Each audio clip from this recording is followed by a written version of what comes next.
伫中央甲地方合作，台南的社会主体，不管是政府直接兴建、公办都市更新，或是民间管的，预计有7922户为目标。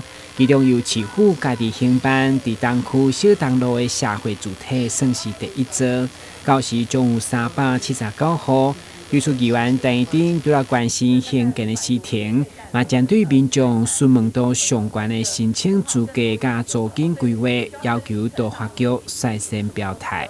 台南所做的这个社宅在我们小东路当时其实一开始的新闻是说2024年可以完工那目前的进度是怎么样？我们也是预计在就是2024年底，就是明年底会完工。是。那现在正在赶工中。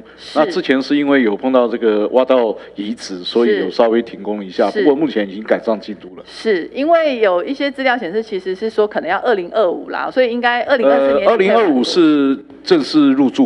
2025可以入住。对，我们完工的部分，因为确定还是2024可以完工。对，跟成员报告就是说，完工了以后，我们还有内部的装潢，还有那个要招标。所以这个会是第一个可以让大家入住的社宅的案子。第一个我们现在估计是金钟二村嘛，好。那在完工的前1年，我们就会来提供相关的资格啦、租金的规划等等那看起来，其实这个完工前1年，因为局长刚才说2024年年底应该可以完工，所以今年底我们会提供相关的一些预计什么时间可以来提供出这些相关的申请资格跟租金规划，因为这个问题大家都很关心，很多民众一直在询问。好的。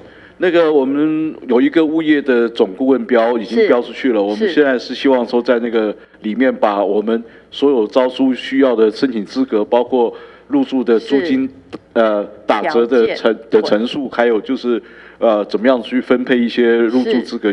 小主体规划就是资助无倍，希望减轻青年甲弱势族群的负担，加上社会主体基地普遍拢伫黄金地段，如何满足无共生活形态民众有多样的社会服务，重点是平价优惠，也互民众相当期待。